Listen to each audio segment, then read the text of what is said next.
G'day listeners! You're listening to the weekly Dartscast podcast with your co-host Alex Moss and Burton DeWitt.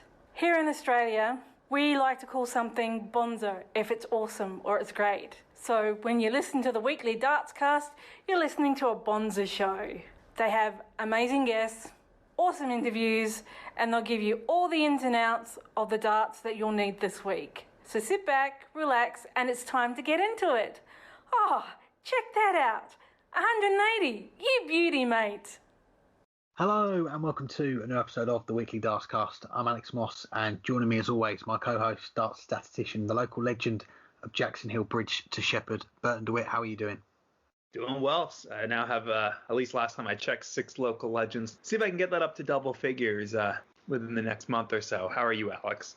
I'm doing well, thank you, and we've got plenty to discuss as always. We're going to be looking ahead to the UK Open. We've got some listener questions later. We've got a few guests coming up as well. But let's look back first, and we've got to start with the PDC Pro Tour for 2021. Got underway last week with the Super Series. 4 different winners. We're going to talk about all 4 of them, and we'll start off with the man of the moment, if you like, the man of 2021 so far. 3 finals and 1 title and a quarter final at the Super Series last week. The master himself, Jonny Clayton. Is he the best player in the world right now? And there's something to be said for it, although you could also say maybe Dimitri Vandenberg's the best in the world right now, and he won just 1 match at the first that Super Series, but it was not for want of effort. Lost 6-4, averaging 101 on Thursday. Lost 6-3, averaging 99.9 on Friday.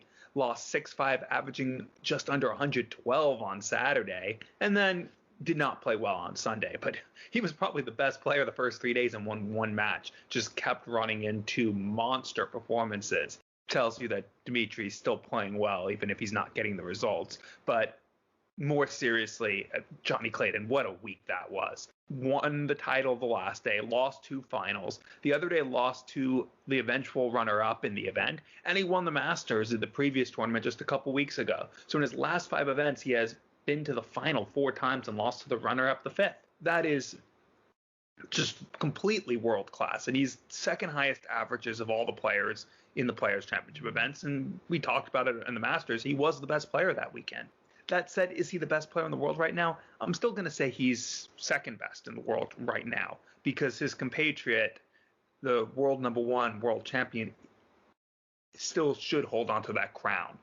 You pulled out of this past weekend after the first 2 events with an injury or an infection, and it seemed to show because he wasn't playing well on Thursday or Friday. But that's the first time Gerwyn Price hasn't played well since, September or October. He was the best player in the world for the last few months of last year, and it capped it off by winning the World Championship, rightfully so, to become world number 1. I think Gerwyn Price is still the best player in the world from what we've seen, putting this weekend aside.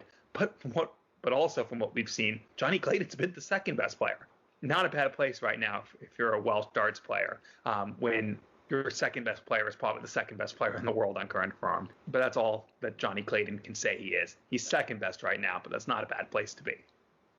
I think it's a good point you make there about Gerwyn Price. We only saw him for 2 of the 4 days, and then he pulled out due to I think it was an ear infection, he said. So we didn't see him for the final 2 days, and we saw from his performances those first couple of days that he wasn't firing at 100%. But I'm going to say, based on what we've seen this season, going off the Masters, going off the Super Series, that Jonny Clayton right now is the best player in the world. And we could say form comes and goes for these players, but he's gone from winning the Masters, his first TV singles title. A few weeks later, he's come back and he's just picked up where he left off. As you say, with the averages, 26 matches he played over those 4 days, 98.73 average across the 4 days. One thing he mentioned as well in his interview, that he did get a winner's interview in the end. He lost the first couple of finals, wins it on the final day, and I think it was well deserved. I think it would have been a shame, given how well that he played over the week in Bolton, if he had gone away and not won a title. And okay, there's not much difference as far as prize money when you compare it to the big titles, one of them which they're going to be playing for this weekend, the UK Open. But getting that winning feeling and winning these titles, it just adds to the confidence, and he's come away with a win from the week. He said in his interview after winning the title on the final day, he feels that he is more consistent now. And I was having a look back as well. 2020, the Players' Championship events, 55 games he played, there was 29 of those games where we averaged 95 plus. Just going off the week we've just had, 21 out of 26 games did that. So you can tell just from the stats there that his game has come on. I think really since the World Cup, when he won that title with Gerwyn Price, his confidence has just gone sky high, and he's carried it on from there. He's won his TV singles title. He's got himself into the Premier League. And I think the only thing we're surprised about really from last week is that the two finals that he got to on the first couple of days, he lost in deciding legs, because the Masters, every single time he was going to a deciding leg, he was winning it. But he lost those deciders to Joe Cullen and Callan Rydz. But the final day, he wasn't going to take it to a decider. He wins 8-6 against Damon Heta. And I think based on what we've seen this season, I'm going to say it, Jonny Clayton is the best player in the world right now. Wow. Well, we'll see if he can keep that going in Minehead, or I should say Milton Keynes. But before we get to that, let's continue talking about this past week. Another Raymond van Barneveld Appreciation Minute, winning his first PDC ranking title since October 2013 in just his third event back. How far can the five-time world champion go in his first year back on tour? Well, the way this is going, I think the Rob Cross Appreciation Minute is going to be changing to the Raymond van Barneveld Appreciation Minute, because they just keep coming week after week. We've had a few now. We've had him after he won his tour card back at Q School, and well-deserved getting one this week as well, winning that title. It's been a long time since he won that title, and it was one of the reasons why Raymond van Barneveld decided to retire at the end of 2019. He wasn't winning titles. I think the last title that he won, aside from the World Cup singles titles, was the Premier League 2014, the ranking title back end of 2013. So for a player that's won those 5 world titles, he's won Premier Leagues, Grand Slams, UK Opens, a lot of big titles in his career, and then to go for that long without winning one, he is a winner, and he is a bad loser. All the top players, they are bad losers. They don't like losing. So for him to go that long without winning a title, that was one of the reasons why he decided to call it a day. But he's had that break, he's come back, he's been superb since he's come back. We talked about him after Q School. He was averaging, I think it was around 94, 95, something like that across the 7 days that he played. And then we look at the last 4 days, he's returned to the professional circuit. It was even higher, 96 average for the 4 days. And that run that he had on the third day to win that title, very impressive. I know he had a little bit of luck on the way. There's players that mismatched darts against him. Joe Cullen in that final could have pulled away a little bit earlier, and it could have been harder for him to come back. But his averages across the day were class. And I think going forward now, what can we see from him? Well, it's still very early days. We've only had 4 events of the Pro Tour, but he's in those spots for some of the events. The World Match Play, he's not far off. He said the main aim for him is to get to the World Championship. Well, he's made a very good start to getting into that. So we'll see how the rest of the year goes for him. But going into this weekend, I know he's got a tough draw. We're going to come on to it, but he's going to be brimming with confidence, and he'll be fancying getting into that draw. And I don't think there'll be many of the top boys that, if Barney does get into that draw, that will want to draw him for that Friday night session. Yeah, definitely not. And, well, he'll have to get there first, but he's playing well enough. And, I'll actually start with that UK Open draw, going against Alan Suter, the only player of the new tour card holders who played more matches in Bolton than Van Barneveld. He played 13, Barney played 12. No one else played more than, I think, 10.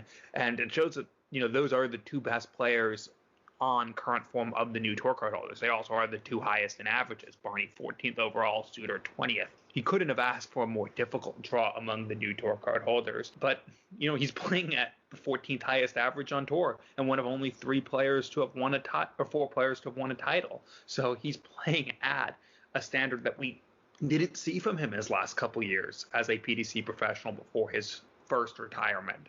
Winning a title we hadn't seen for the better part of a decade. It's been 7.5 years since his last, 6.5 of which he was competing competitively. So this is, what more can you say than this is the best we've seen from him in a long time? But what I really want to point out is not his title, but his performances on the Thursday and Friday, where yes, he lost first round, and yes, he lost second round, but he was doing things in those matches that he would not have done a couple years ago, really wouldn't have done for a while. You go back to Thursday, he was 5-1 down against Stephen Bunting, and he goes 15-15, 16-14, and it was only a 12 darter, a brilliant leg by Stephen Bunting in the decider that got Bunting over the line. Barney fought back in that match and lifted his game and got into it, a match that he could have very easily rolled over and been knocked out, and which we've seen in the last few years that he was playing, he would have rolled over and gotten knocked out. That wasn't the Barney we saw on Thursday. It was a Barney who rose to the moment, and okay, he didn't win that match, but I don't think there's anyone who would have won that match with the way that Bunting through that last leg. Now, I guess Mensur Suljovic aside, since Suljovic did throw a 9-darter on Saturday in a deciding leg. But that would have been the only thing that would have beaten Bunting there.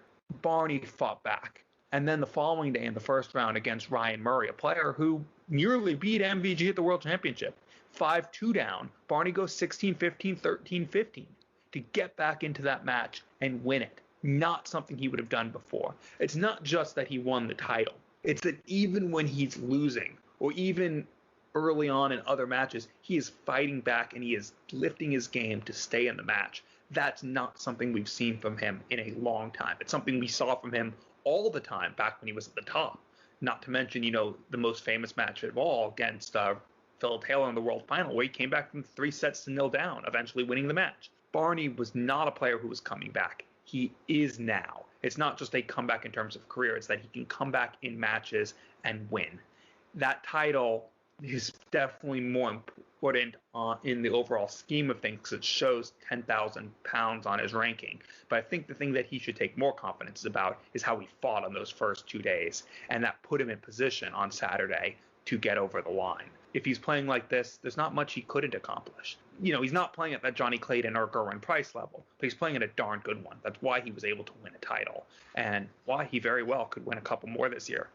So title winning starts of the season for Raymond van Barneveld. And what of the other 2 title winners in Bolton? We've already spoken about Johnny Clayton as well, but Joe Cullen and a new name on the list, Callan Rydz. What did you make of their performances? Well, starting with Joe Cullen, if we go just based on Players' Championship events, we got to throw Gerwin Price out from the competition for who's the best in the world right now. You have to say then in the Players' Championships, it's Johnny Clayton. But Joe Cullen's probably second. Joe Cullen was just fantastic this past weekend. And, it goes back, he won the last one of last year as well. So in the last 5 Players' Championship events, he has 2 titles and a runner-up and was pretty good on the other days as well. Losing in the last 16 with a near on 102 average to Dale Gurney and losing with a 101 average in the last 16 to Steve Beaton, the evergreen Steve Beaton. So it takes a really tough performance to beat him. And even then, it's not always going to get you over the line because of how good he is playing in these Players' Championship events. For Joe Cullen, the breakthrough has to be close. We thought it was a few years ago and probably should have been. And you'll hear actually from Kevin Barth later talk about the final of that World Match Play. We go back to the semifinal. Gary Anderson probably shouldn't have been in the final because Joe Cullen had those 2 darts, and who knows where Joe Cullen would have been right now if the fly didn't go on the dartboard and the double got hit and Joe Cullen was in the final against Mensur Suljovic. We might be talking about Joe Cullen as one of the top 5 or 6 players in the world right now.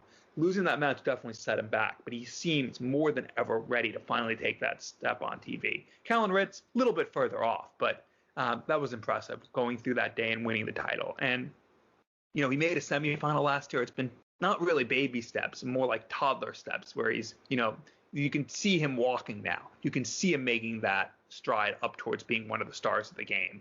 I guess maybe this time it's a little bit more than a toddler step to get over the line and win the title. We're going to be hearing a lot more from him, not just on the show, because I think we'll have him on next week after the UK Open, but just in darts general, because he is a legit talent. Title, you almost can't say that it came a little sooner than expected, because he really has been showing that he's been building towards this for 6 or 7 months now. Nothing more that I can say. He's a very, very talented player, and yeah, I think it showed. Yeah, I'll just echo what you're saying there, and I'll start off with Joe Cullen. And looking at the 4 days, there were only 2 players that made the last 16 minimum across the week, and they were Joe Cullen and Johnny Clayton. That consistency that we talk about here was there for both of them. Joe Cullen winning that title, and I guess he's someone that he can be susceptible to having a subpar game, maybe a low 90s average, maybe dipping under the 90 average if you're looking at players that are in that top 16. But you look at the last 4 days that we've seen of action, and he had 20 games, 16 of those were 95 plus. Rarely did he dip below that 95 average. There was a few hundred pluses in there as well. And I think he's someone that he said himself that he's not put in the hours on the practice board that maybe he should have in recent times. He'd rather go for a run or have a game of snooker or something like that rather than play darts. Your natural ability, we all know that Joe Cullen is one of those players that has got an immense amount of natural ability, but that can only take you so far. We've seen players maybe that have less natural ability surpass him in the rankings, win titles because they've put in the hours, they've put in the hard work. And I think really it was that game at the World Championship in December against Michael van Gerwen. Such a great game between the two of them, went to a decider, Michael coming back and winning it. And Joe got a lot of plaudits for that game, for the way that he played, the way that he took it to, at the time, the world number one, the player that was the favourite to win the title. He could have gone one of two ways. He could have thought, well, that was maybe my best chance to go far in a world championship. But he's took it the other way, and I think he has put in the hard work, the hours, and who knows if we'll see the benefits of that this year, whether he'll go that step further and get to a TV final or win a TV title, because Joe, like for a lot of players, that is the next step for them. They've won Pro Tours, they've won other events, but it's that TV title that they're searching for. And with Callan Rydz as well, a player that's a little bit further back as far as age. I think he's only 22, but he is making these steps quite quickly now. Winning that Pro Tour title, he probably didn't think it was going to come as quickly as it did, but we've seen his level that he's able to produce on the Pro Tour over the last few years. He's a player that, okay, I'm not going to take credit for it, but last week we were talking about players to win their first senior title this year. I did have Callan's name down and Luke Humphries based on their averages on the tour last year. I think they were both in the top 20, didn't get too far in the events. You mentioned the semi-final that Callan had, but I just felt that if they carried on performing to that level, that the rewards would come, and they've come for Callan in the last week. Let's see where he goes from here. He's put himself in a great position to maybe get to the World Match Play, World Grand Prix. And when you're starting to get on TV more regularly, getting used to those cameras, the big lights, hopefully the crowds when we get them back, then we'll see if he can take that next step as well. Yes, indeed. And now we'll go on to our first interview of the week, and it's with Kevin Barth. I'm joined today by Kevin Barth, also known as Austrian Darts on Twitter. Kevin, how are you? Thanks, Burton. Fine. Thanks for having me. And thanks for coming back on. It's been quite a while since we last had you on, August 2018. That's almost 2.5 years ago now. What would you pick out, though, as the highlights of covering darts since we last had you on 2.5 years ago? Quite difficult 2.5 years. Maybe the development of Gabriel Clemens. This is something I follow quite closely. As many people may know, I live in Germany, and there are also good contacts to him, and we've done a few interviews together, and seeing him really develop like he has done in the last 2 or 3 years, this is really something, which I would point out. Yeah, and actually, that was one of the questions we were going to come to pretty soon. So, yeah, let's start there. You mentioned Gabriel Clements. He's now the new German number one. What have you made of his rise over the last couple of years? Yeah, I think he did the right things, and he also was lucky to have the situation he has, so that he has a job where he does not have to work at the moment, where he could come back whenever he would like to do, and he also lives in a part of Germany which is quite small, and where you have some big companies who also say, well, you are one of the biggest sportsmen in our area, so we supporting you.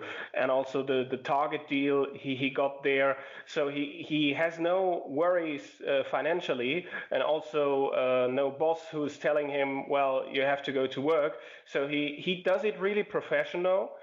This is the right way, and he also has a brilliant mindset. When you speak to him, I know his English isn't good now. He wants to learn English because he thinks professional. He's someone he does everything he needs to do, practices hard, and also, as I just said, a brilliant mindset. When you talk to him, really calm, really focused on what he's doing, but not expecting too much from himself. at one time, one step after the other, and it's not just something he says or wants the people to think that he's doing. It's something he really does. His mindset is a key for him to be the new German number one, I think. Well, he is currently, but there's a lot of people coming after him. We just had Q School and a record 4 Germans won their tour card. Most high profile, that of course being Martin Schindler winning it back after losing his card a couple months ago. Do you think having to go back to Q School to win back his tour card has fired him up, especially with how well he played at Q School? Yeah, I think, well, he really impressed me. Well, not just the 123 average. He was one of not many players who came into the points, every day and had, well, he was really consistent. He also had his under par performances, but really the good ones have been more than the bad ones, and he is really one where I believe that he now could push on. I think he has shown it already a bit at the weekend with I think a run to the last 16. I think there is still much room for improvement, for development for Martin Schindler, and I think he has done the right steps at the right time now, and it wasn't not the worst thing for him to go back to Q School and have a fresh start. I think he has made the best out of it. Now, another German we saw win a tour card was Florian Hempel, who you recently spoke to. We didn't see him at the Super Series, but he has entered in the UK Open. What can you tell us about him? Well, Florian is an ex-handball, professional handball player. He played as a goalkeeper in the second German handball division a few years. So he is someone who knows how professional sports works. And he does not play darts for the longest time. I think he started 3.5 or 4 years ago and really realized quickly how talented he is. And I think he then started to play many tournaments. I think he did not have a job for a year or so because he played every tournament in the German or Dutch or Belgium area he could find. And this is where he got his skills to play in these darts competitions. And also, I think he has it also mentally because he has played a professional sport before, and he is quite ambitious. He wants to do this. He did not play the first part of the Super Series because of some private reasons, some private things which happened immediately at the evening before he traveled to the UK to play the Super Series. But he's someone who says, I play everything. Of course, I don't know what will happen. Maybe I need some time to get used to the tour, but I'm someone who wants to play and who knows that the hard work begins now. I've done much to get there, but I have to do even more now. And this is the attitude he needs. And this is maybe the attitude that not every German player who has won the tour card has at the moment. But Florian Hempel is someone where I think, I tip him to get into the top 64 in the next 2 years so that he does not have to go to Q School again. He's a prospect for me. Big prediction there. We'll definitely be on the lookout to see how he develops. And as you mentioned, only been playing for a few years, so definitely a lot of upside to him. Let's go over, though, to Austrian darts. We know, of course, Austrian darts is a big passion of yours. Menzer Silovic still the man leading the way, but not as high up the rankings as he was over the last few years. Where do you assess Menzer's position at this point in his career? It's very difficult. I think it all went into another direction, into the worst direction. I think at the World Match Play 2018. This was a key point for me. Menzer played that final against Gary Anderson. Menzer had chances. I think he could have been 13-6 up, did not take them, lost a brilliant final. Gary Anderson was a deserved winner, but I think the chances have been there for Menzer to win a brilliant final. I have never seen him play as good over that kind of distance before and afterwards. And this was the first unlucky loss. And there followed many more. I think in the same year in the World Grand Prix semi-final, he has been 3-0 up in sets and lost it. At the Grand Slam of Darts semi-final, he was 10-5 up against Gerwyn Price in 2018 and also lost it. These are only 3 examples. I think there are many more, but I don't want to bore you with pointing them all out.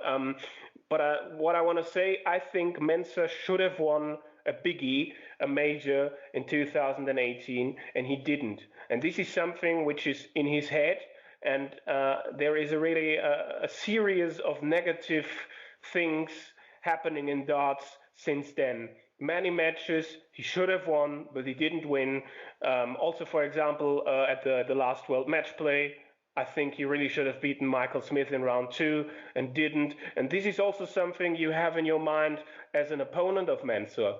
Even if I'm down at the moment, there will be opportunities. If I keep him under pressure, he will buckle and I can come back. Also at the Masters, where he has been, I think, 9-7 up in his second game and lost it 10-9. This is something, well, a big mental problem. It all showed at the World Championship against Gary Anderson, when many people said, well, why does Mensah play so slow and all that stuff? He had moments on stage where he was panicking, where he did not know how to hold the dart, how to throw it and all that stuff. So there are really big mental problems.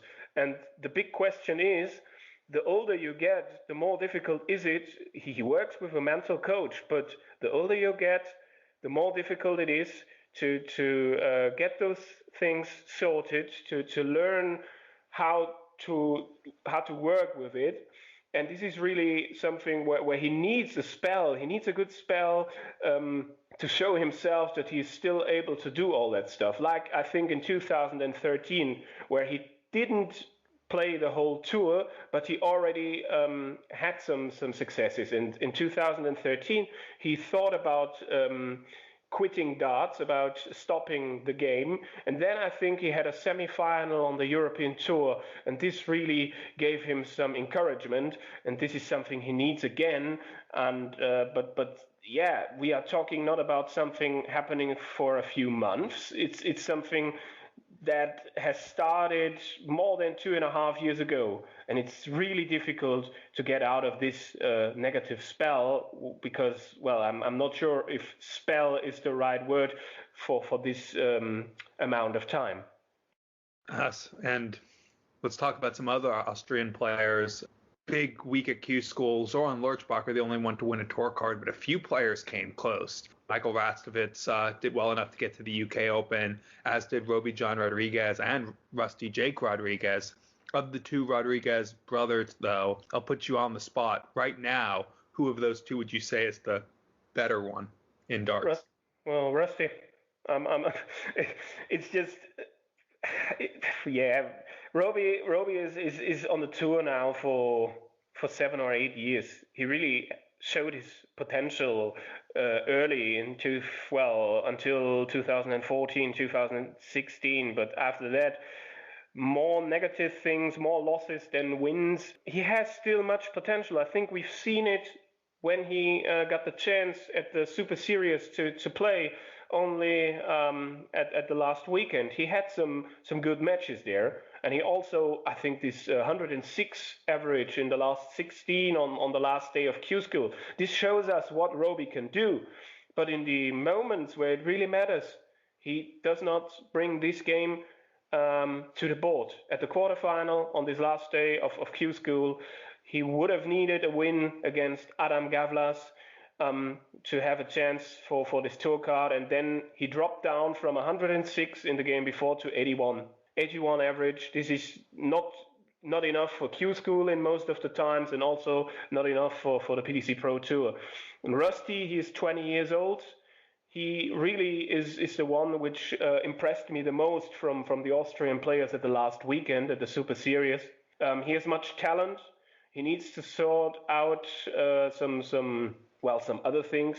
I think when he was at the Austrian military, came back, the first thing he did, miss his flight for a secondary PDC weekend or something like that. These have been things in the past which haunted him. I think another example, 2019, when he reached the second round of a European Tour event in Austria, he wasn't confident enough to play the development tour the weekend after, because he said, I lost in the second round of this PDC tournament. He also could have said, I won a game on stage on the European Tour and I'm full of confidence, but the loss was all written all over it for him. But I think that he has sorted these kind of things out, because you can't play like he did, as consistent as he did in the last weeks, without having a clear mind. This is something, he is dangerous, but I think he is not finished yet.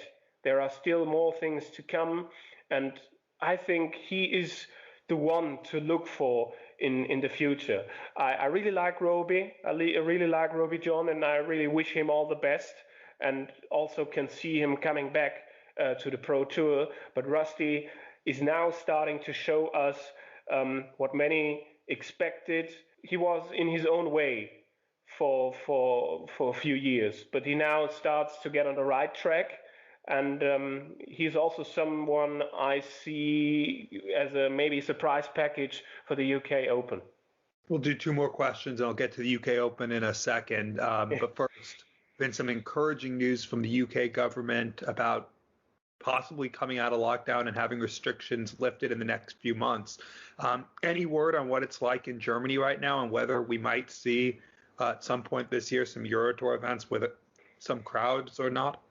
Well, at the moment, we still have many restrictions in Germany. No events with crowds at the moment. No sports events take place. Professional sports events take place, but not with crowds. And restaurants are closed. And still many restrictions. And well, at the moment, the news look like most of those things will stay until Easter, but they also look to put some of these away and get us more free things again.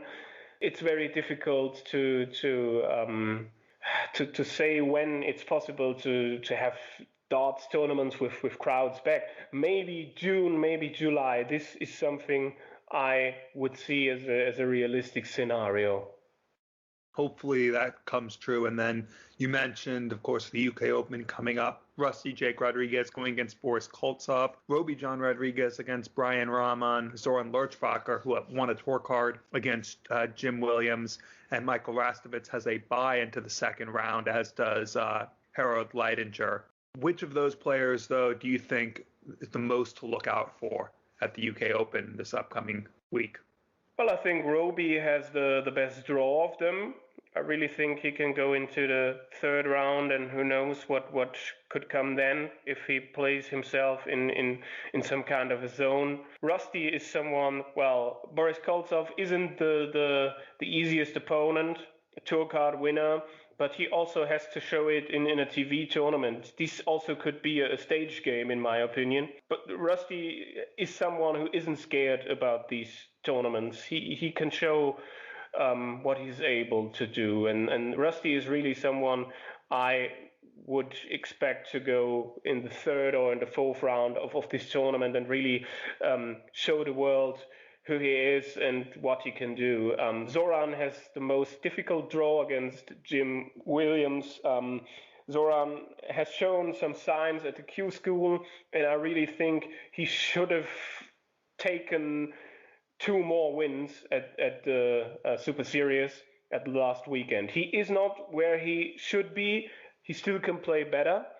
Best of 11, everything is possible, but of course Jim Williams is the favorite. I don't expect that much from Michael Rastovitz and Harald Leitinger. Harald, he is an example of what can happen in Q School. He's not someone who played steel darts that much before, he started to do. He wanted to get this experience, to have played the Q School, had a brilliant day, got the tour card, got a management, and now he can play the whole tour, but could not really develop since he started to get on the tour. So I don't think that he will be someone to expect big things at the UK Open. As Michael Rastovich, that is the same. He is someone, I think he still has potential, but he can't show it often enough. There was one day at Q School where we really saw what could be, but he does not do that often enough. Rusty and Roby are the two players I expect the most. If Zoran can have a good one against Jim Williams, his confidence could grow, and he could also go a bit deeper in the tournament. But Rusty is the one I would point out for the UK Open in the Austrian way. Mensah, of course, is also someone who can perform, but we don't know which player he gets next. I'm really excited to see what Raymond van Barneveld can do, I have to say. I think we all are. Well, Kevin, thank you so much for joining us. Thanks for having me, and have a good time, guys. Thank you to Kevin for joining us this week. Now, let's look ahead. UK Open, behind closed doors, but still is the FA Cup of darts. Granted, the FA Cup of football is also behind closed doors going on right now. So living up to its moniker in many ways, but an indifferent week for the world's top three. Gerwyn Price pulling out after two events. Michael van Gerwen, some okay results. Peter Wright really struggling in this past weekend in Bolton. Would you say, though, that this makes it a big opportunity for someone outside the big three to win a ranking TV title in the UK Open? I think you have to say yes. I think I'd have probably said this anyway, not even based on the events of last week, the first lot of Pro Tours, because just going off what we saw in 2020, these events behind closed doors, the form of the top three. Okay, we saw towards the end of 2020 going into 2021 that Gerwyn Price was head and shoulders above the rest. He was mopping up these big titles. He won the World Championship. Michael van Gerwen won a title towards the end of the year. Peter Wright showed some good spells as well, but it is a lot more open, and this event itself as well, it lends itself to upsets with that open draw after the third round. It is a random draw that we're going to see live on TV for each round. We could see a Gerwyn Price versus Michael van Gerwen, a repeat of the final from last year in the last 64. Last year, I think there was a few tasty ties in that Friday evening session. We had Michael van Gerwen against Nathan Aspinall, who was the defending champion. We had, I think it was Peter Wright against Glenn Durrant. That was another one as well. So it's difficult really for these players going into it to plot their route through the draw. So they say, oh, if I beat this player, I'll play such and such, because it is just so open. But I think you've got to say there's just so many people out there right now. And you look at the results from the Pro Tour players that were throwing in 100 averages, losing games.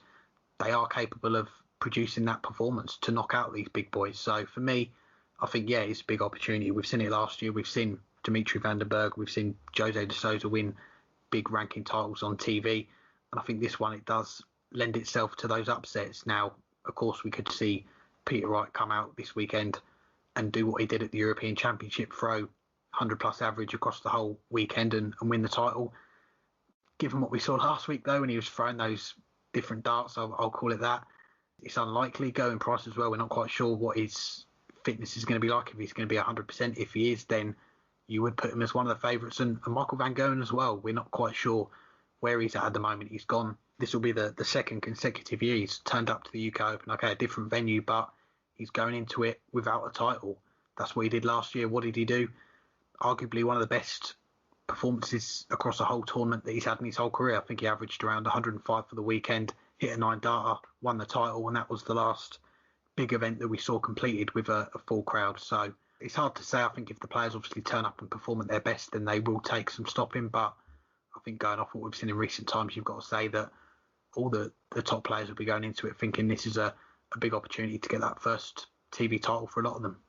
Yeah, I'm in agreement. And Van Gerwen, he played all right this past week in Bolton, but again, it's been the same thing we've been saying for a while: consistency.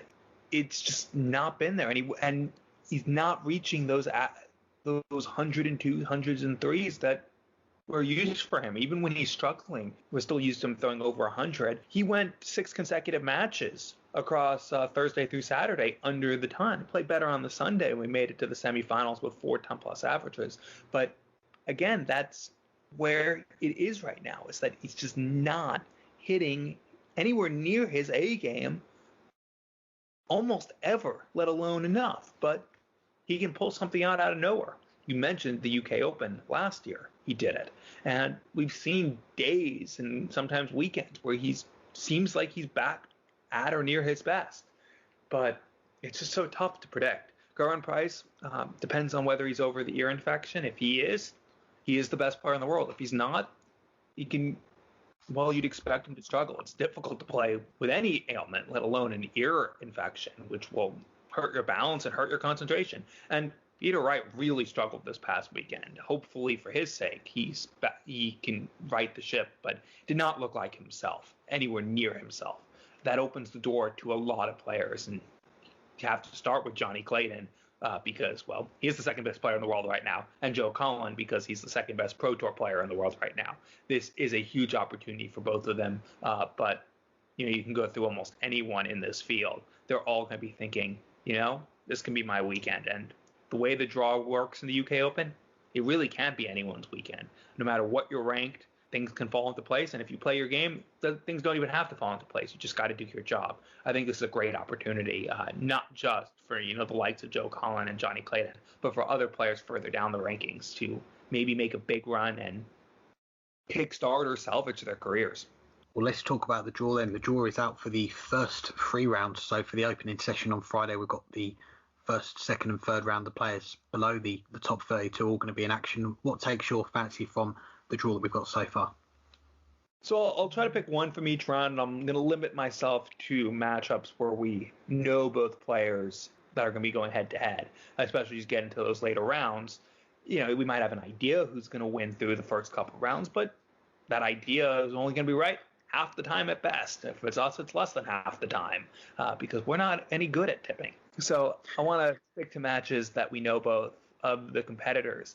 For the first round, there's some interesting ties. And we actually just heard Kevin Barth talk about a couple of the ones that I think are going to be pretty good. But I'm gonna go for one that he talked down a little bit, and that's Zoran Lurchbacker against Jim Williams. Jim Williams still hasn't really made his mark in the PDC, but he's a former BDO number 1. Zoran Lurchbacker has made 2 Pro Tour finals back a while ago. He is a very good player. Has dropped off a bit, but now he's won his tour card back, has to be coming with a little bit of confidence, and that could be a really good match between 2 players who don't get as much attention as they should, but both really can bring it. Second round matchups, I think this one, sorry to steal it from you, but you have nowhere to go other than Alan Suter against Raymond van Barneveld. I talked about it a bit earlier. I'm not going to say much more because, well, I already mentioned that these are the 2 best new tour card holders. If you can call Barney a new tour card holder. I'm really looking forward to this match. Regardless who wins, it should be a cracker of a match. And then at the third round matchups, there's a lot of pretty good ones. And it's tough to pick one out. So maybe I'll pick 2. And the reason I'm picking 2, well, you can even pick 3, because there are 3 players who missed Worlds last year, who were, regulars at Worlds, but have really played well to start the year. James Wilson, 21st best average in the Players' Championship events. Jelle Clausen, cannot read my handwriting. I think it's 23rd best average in the Players' Championship so far. 27th, sorry. And Justin Pipe, who's 37th. And, they both are playing well. Pipe, all 3 of them are playing well, I should say. Pipe played really well last year but missed the World Championships. But they all get a tough matchup. James Wilson going against Keegan Brown, Jelle Clausen going against Andy Bolton, player that doesn't get enough credit and respect. Really tough competitor for a long time now. And Justin Pipe going against Luke Humphreys. All 3 of those players need big years, and they no better place to start than the first ranking major event of the year. But they all have difficult draws. If they play like they did in Bolton, they have every chance to make it to Friday night. But they're going to need to play at that level and even higher because, well, they're playing players who can throw it right back at them.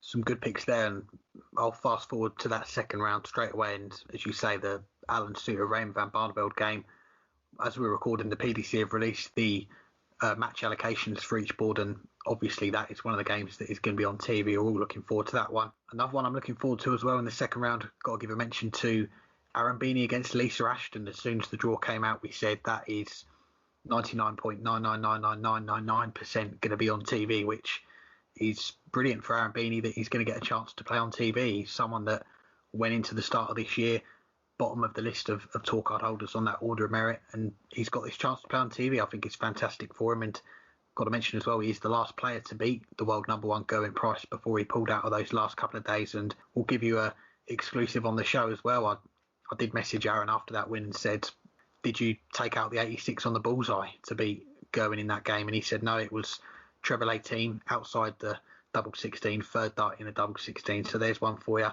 And yeah, as I say, great to see him get that chance to play on TV. Another games I'll give a mention to from the third round, player that we've not seen for a very long time, Cristo Reyes. He is in the draw for the UK Open this weekend. I'm sure there'll be a few of our listeners that will be saying, I'm not going to say that he's going to play until I actually see him there in Milton Keynes this weekend, but it's been, by the time he plays Ryan Joyce in the third round on Friday, counted it up, 356 days since his last in-person competitive game in the PDC. He's one of the players that, since the pandemic took hold of the PDC Tour back in March last year, we've not seen him, so it's going to be great to see him back involved in the PDC. Hopefully he can have a good run and get back to where he was before. And one other game to mention as well, Max Hopp against Willie O'Connor. I think that's got the potential of a really good game. Both of those players, they are capable of throwing in some big averages. We've seen Max Hopp, of course, do well, win a European Tour before. Maybe he's slipped down a little bit in recent years, but we've seen the odd sign that he is capable of getting back to the heights that he was at before. So that's another game I'll give a mention to. And of course, this year will be the first time that the UK Open will be held at the home of World Darts, MK Milton Keynes, joining Bolton and Minehead as the previous venues to host it. What is your favorite UK Open venue? Yeah, this is one of our questions of the week on Twitter. We put out to you guys asking you from those three venues. Of course, we haven't seen what the setup's going to be like in Milton Keynes yet, but 40% going with the Reebok Bolton, 50% going with Butlins Minehead, and 11% are going with Milton Keynes. So that's how our listeners are going at the minute. A lot of people getting involved in that, so we appreciate you voting in that. For me, I'm just hoping that this is going to be the last complete TV event behind closed doors. I know we're going to get the start of the Premier League next month behind closed doors. Whether the second half of that is going to be the same, we're not sure yet. We spoke to the PDC Chief Executive, Matt Porter, the start of this week. That's on our feed if you want to go and listen to that, but he's hopeful that by the time we get to the World Match Play in July that we'll get full crowds and we'll kind of be back to where we were before. That would be great to see, but just basing off what I've been to, I unfortunately didn't get a chance to go to the Reebok in Bolton. Did get a chance to go to Minehead a few years ago. It's a great venue, I've got to say. The setup that they've got there with the 3 different rooms this weekend is going to be back to the old setup like it was at Bolton, with all the boards in the same room. But Minehead, you've got the main stage there, you've got the second stage, and then you've got upstairs or downstairs, I can't remember now, you've got the boards 3 to 8. And for me, if you're going to go to a session of darts, that opening session on the Friday afternoon in that room, boards 3 to 8, there can't be many that you can top that with, because you just get so many games there, so many different players. Okay, there's going to be a few less unknown players this year because we've not got the Riley's qualifiers. We've got players from the topped up from the Q School Order of Merits. You can see how they got on at Q School on Dart Connect. But for me, that is one of the sessions that you should have on your bucket list as a darts fan to go to. So it's kind of hard really for me, but I've got to go with Butlins Minehead because I've not been to the other two. I guess it's, well, I've been not for the UK Open. Been there for Players Championship events where you'll 16 boards, 14 boards, because 2 of them are pulled off the side to be the televised boards. But that's of course a completely different environment to Minehead. But the thing I like about Minehead is we don't have in the US holiday parks in the same way that UK has them. And obviously I know it's not nearly like what it was in the 60s and 70s when Butlins and Pontins were up and down each coast, or all the coasts of Britain and Ireland. Now it's just a few left for each. But it is something completely foreign to me. And I really just enjoyed being there for the weekend for the darts and just seeing something that I have no experience with, and I have no, any connection to. I don't have stories from my parents about going to Butlins or Pontins anywhere. So it's just really, for me, it was just like a culture shock being there, if that even makes sense. I really did, though, enjoyed it because of how, just to me, bizarre it was. But you add in, the fact that you have that third room with those 6 boards, and most of the people who are up there are the people who actually care about darts, who are the real day in, day out darts fans. Everyone else is in stage 1, or if they can't find a seat, they go over to stage 2 to watch the stars of the game. I'm up watching boards 3 through 8, and it is a different environment. And it's different from even the Players' Chapter events because you have that crowd there, you have that noise, but it's, a darts fan crowd and a darts fan noise. Obviously, the Milton Keynes, we won't get to have that because there aren't crowds, and I have never been to it in Bolton, so I don't know what it's like to compare. But I'm going to have to say Minehead, just for the weirdness that it is. Well, we'll finish up with some listener questions, but first let's hear from one of the players that's going to be involved in the UK Open this weekend. He's one of the new tour card holders for 2021. Here's Matthew Kiernan's chat with Brett Claydon. Well, delighted to say we're joined by another new tour card holder on the weekly Dartscast now, Brett Claydon. Brett, how are you? Yes, very well, thank you. Yeah, excited. Still buzzing, really, yeah. The phone hasn't stopped pinging, I imagine? Yes, hasn't stopped at all. Phone calls, messages, friend requests, you name it, papers, everything. Just a whirlwind, really. Amazing. So we'll come on to Q School and everything that you've been through in the last week or so very shortly. Just always nice to start at the beginning. And, of course, Jack Main's got a card and he also has a football background, as do yourself. Can you tell us a bit about your football, Brett?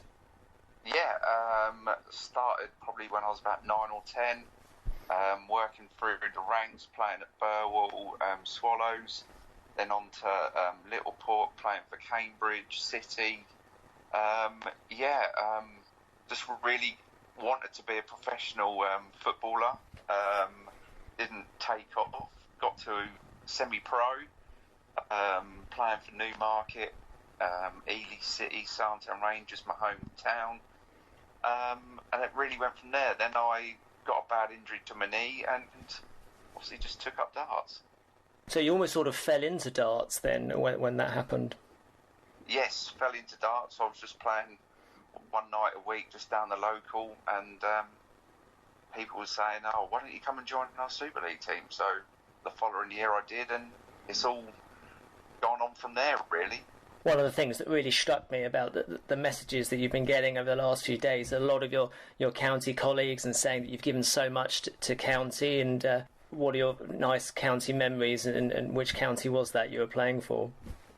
When I first started out, it was Cambridgeshire who I first started playing for. Yes, I've had a lot of messages who I haven't really heard from for the last probably 4 years because I moved counties to Suffolk. But apart from that, yeah, all of Suffolk and Cambridgeshire have been great to me, basically throughout the whole lot, throughout all of this. So it's been nice to actually get messages off people who I haven't really spoke to for the last 4 or 5 years, which is really nice. And you've been very active on the PDC side of things, mostly on the challenge tours, and a number of Q schools as well to your name up to this point. A long journey that includes a challenge tour victory, and you've been on Pro Tours, and you've qualified for the Euro Tours on a couple of occasions. Which of your PDC achievements before this Q school sort of stand out to you? I would say the Challenge Tour victory, because the 2 tournaments in a day really does take it out of you, and to win the second one on the day, to get your head right, to go all the way, I think that was the most challenging. But yeah, to qualify in Germany on both Euro Tours, that was amazing too, especially getting the late call up. Tom taking me over there from TCL, to put me into the Pro Tours as well. But yeah, it's been amazing, and let the journey begin. Yeah, so that brings us up to Q School this time round, a new format. We were told it was mainly COVID related, but I suspect it's probably the future format for it for some time to come. How did you find the lining up in stage one initially? I quite liked the idea because I quite liked it not having 400-500 people in one room and then you're waiting around for so long between games. I think it worked well, but I must say it probably was the hardest Q School yet. I think there's a lot of people out there who would say that as well. Yes, and there were so many names that didn't come through stage one, but you felt that it clicked for you in that opening stage? Yes, just clicked. Just been practicing at home. I was before. Just trying to prepare myself right and get everything right, and my timing of shots, big outs, big 180s at the right time, I think just all fell into place, and it got me through the first stage, which, like you say, there was a few people who was probably expected to do well but didn't get through the first stage, let alone to go to the final stage. Now, we've spoken to, there was another guest on the podcast, Connor Scott, and he also got through the first stage and got into the second stage, and he said to us that he really felt the difference going into that second stage and looking around the room and thinking, gosh, you can really feel sort of everyone sort of upping their game. Is that sort of something that you can relate to? Yes. Like I said, there was a lot of people who didn't get through who I was expecting to get through, and then when you look around and then there's other people who you probably didn't expect to be there, but they're still a class player, and you're looking around, you think, right, I've got to play well today, and you look in your section of your draw and you think, right, out of these 8 people there's only one winner. Who's it going to be? So yeah, you look around, you think, wow, you just got to play well and hit the right shots at the right time, basically. So yes, you were, of course, a board winner on the first day, so crucial, of course, to get those points. Then board final for the next 2. What are your thoughts when you're heading into that last day? Be nice to me, PDC, with the draw. That's all I was thinking. And then to get Robert Owen, who everyone knows is a class player, been on the tour before, also got to the UK Open semi-final in 2018, and I was thinking, I've got to play well today if I've got to get my tour card, because I need to win 2 games to get the point to even draw level on points with some of the people above me. So I knew I had a better leg difference than them, so my main aim was just to win 2 games. That was all I had in my head, and lucky enough, got through the first 2 games, which obviously got me there.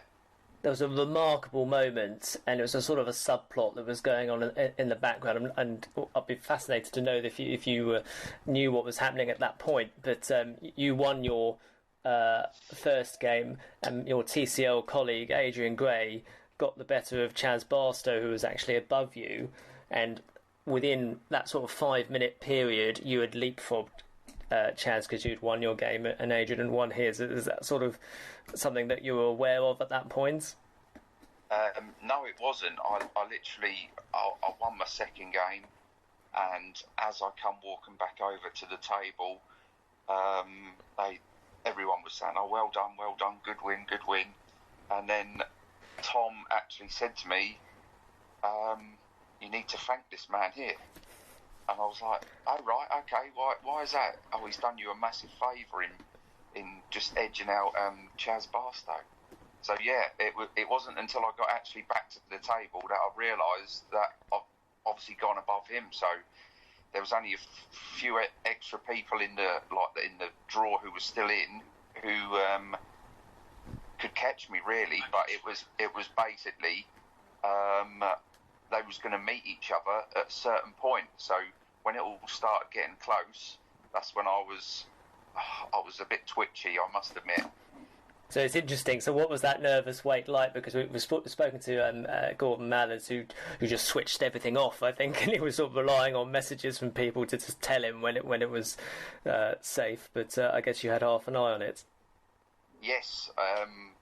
Well, I didn't know what was going to happen, so I waited in the room. Normally, they tell you with security to get out, but because I was level on points and leg difference with John Brown, I waited around just to see if there was going to be a playoff, because I'd hate to go away then not been able to get my tour card that way. So the security was good. They let me hang around because I was on the same legs and points and everything as John. But then once it all kept going through, I was just like, I could miss out by one leg here. If I'd have got one more leg throughout the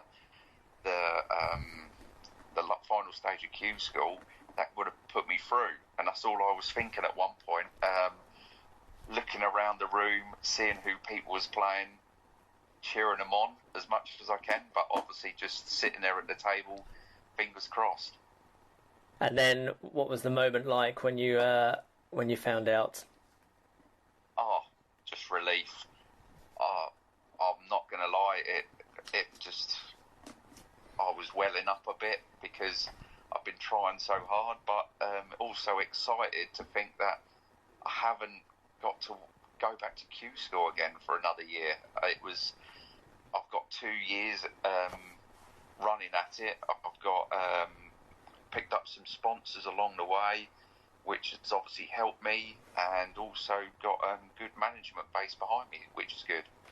Yes, who are the people that you'd like to thank that's helped you on that journey? There's a lot of people, family, friends. My granddad being one is probably my biggest supporter.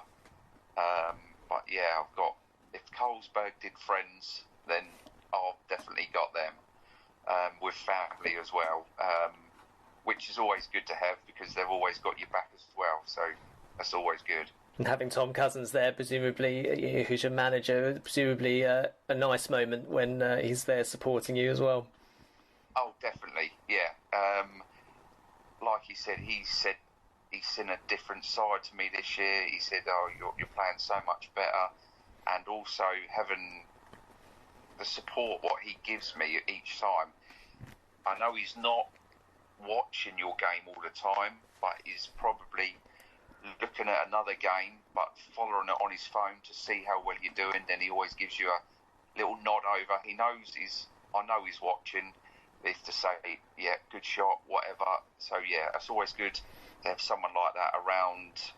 I would say in the room, supporting you and giving you backing and supporting you as much as he can, like towards his players, which is amazing for all of the team, really.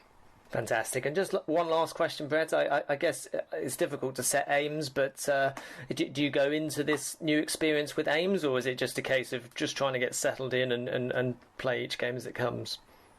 With playing on the tour already and playing on the Euro tours and playing on the Pro Tours, it's not a real. I'm just going into it excited still, but I know what it's all about and I know what I have to do, but there's no goals.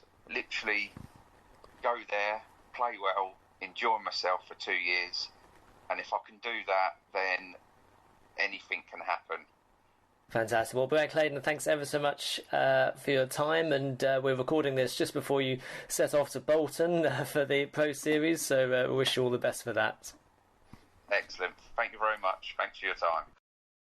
Thanks again to Brett for joining us, and we'll finish up with some listener questions. The first one comes from Winita McDade, who says, how do you think the new tour card holders went last week? Who caught your eye the most?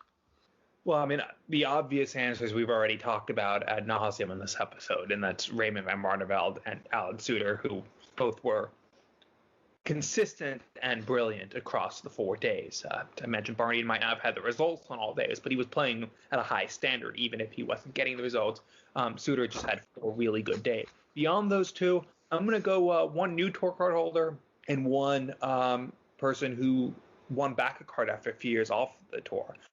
We'll start with Gordon Mathers. We talked about him a couple weeks ago. Only went to Q school because of the pandemic canceling his flight, and won his tour card and played well across the 4 days. Not brilliant, but for a first weekend as a tour card holder, to be in the top half of the averages, to win 5 matches, that's pretty darn good. And you have to think we're only going to see more from him as he gets more experience. Didn't know what to expect from him in his first weekend as a tour card holder, and gave us a lot to look forward to, especially when you add in that he had wins over Jose de Sousa and Dave Chisnell, as well as over major champion Garrett DeVos. So good first weekend. And the other one I'll mention, Jonathan Worsley. Okay, he didn't kick on after the first day, but what a first day that was, winning 5 matches, making it to the semifinals. And well, okay, he got whitewashed, but Johnny Clayton averaged almost 110 in that match. Johnny Clayton would have whitewashed pretty much anyone in that match. But he had 5 really good matches up until then. Not a player we were expecting to see a semifinal on debut from, but, well, we did. And had some tough opponents that he had to beat along the way there. Beating former world finalist Michael Smith in the quarterfinals, beating Damon Hedda, who's one of the, we didn't mention him on the show, but he was one of the best players of this week. He beat him in the last 16 by 6 legs to 3. Really impressive first day from Jonathan Worsley, but as I said, didn't kick on from there. Yeah, some good picks there, and as you said at the start, really, if you're going to answer this question, the 2 at the top will be Raymond van Barneveld and Alan Suter. They did pick up the most prize money.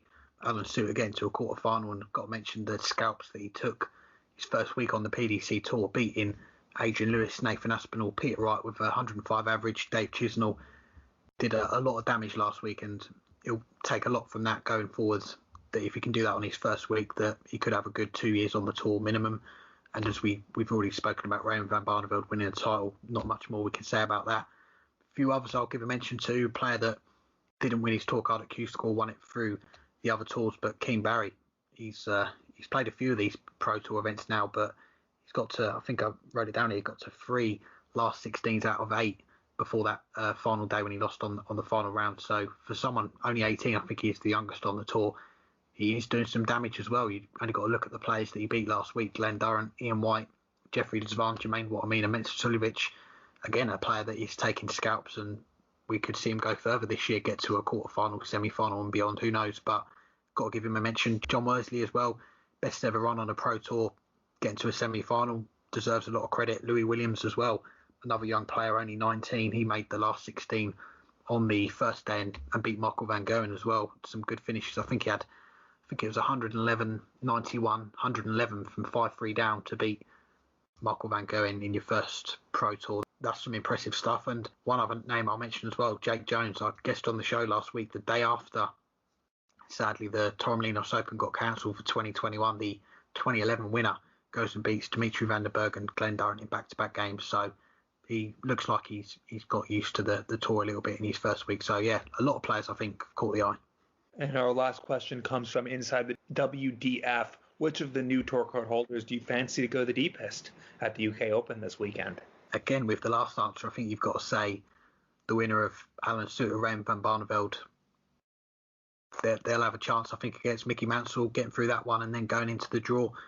I'd probably pick them. They'd be at the top of my list. Aside from that, I'm probably looking at players that haven't got a player in that top 64 if they get through to that third round. So players that could come up against a variety of different opponents, whether that be players similarly ranked to them, new tour card holders, or players from the Development Tour, Challenge Tour list from last year, or Q School top-ups. Adam Gavlas, he's one that could do some damage, I think, this weekend. The winner of Gert DeVos, Niels Zonneveld, that potentially could be one.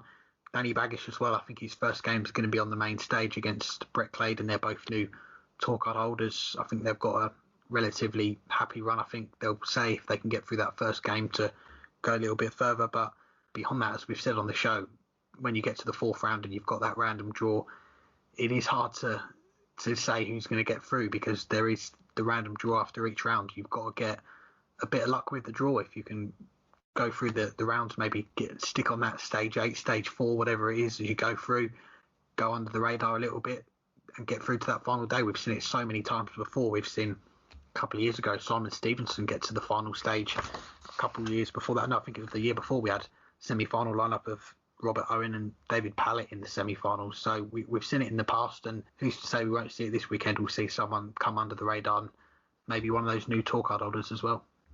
You mentioned that year, which was also behind closed doors, where the semi-final lineup included Robert Owen and David Pallett, but it also included a new tour card holder that year as well, in Corey Cadby. So it's obviously he's a bit of a different story, but we've seen new tour card holders go all the way to the final in this event.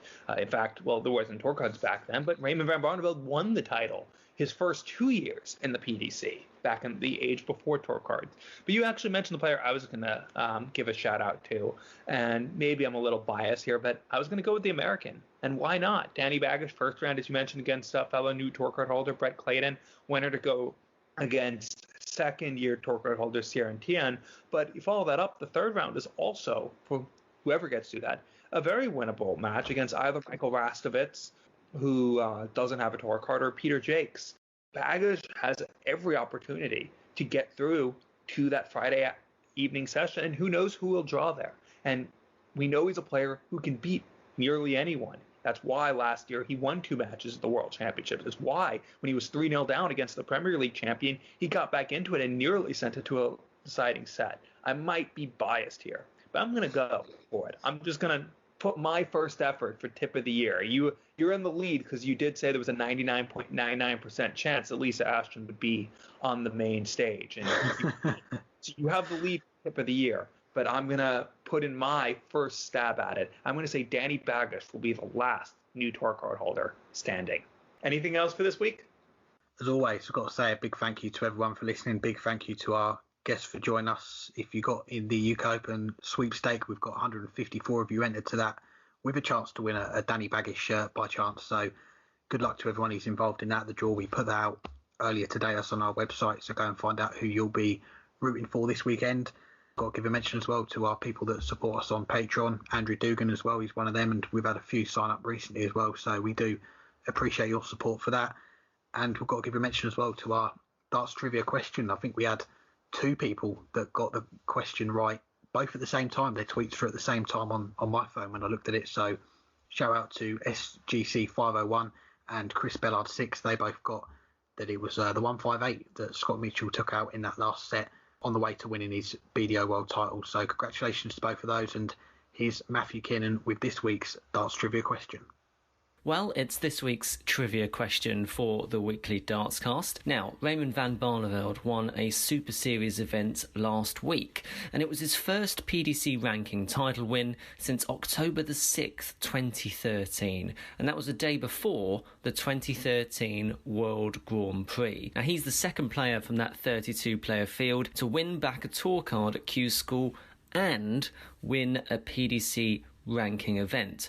But the question is, who was the first? Thank you to Matt, of course, both for the interview with Brett as well as for the trivia question this week. We'll, of course, be back next week to recap the UK Open. Keep almost saying in my head because it's ingrained in me. But Milton Keynes this year, and hopefully never again. Hopefully back to Minehead next year and forever and ever they're on. We'll try to get any players who have big runs on. Anyone you think we should get in touch with, let us know. We still have about a little less now than 40 tour card holders to get through by the end of the year so that we can say we've had all 128 tour card holders on. Granted, some of them might not speak the best English, so maybe we'll pass on 1 or 2, but let us know. And we'll also, of course, start looking ahead to the second Super Series event because that's only a couple weeks away. But thank you for everyone for listening. We'll be back next week. Until then, well, hang tight, and then during the UK Open Let Loose, you can do both this week.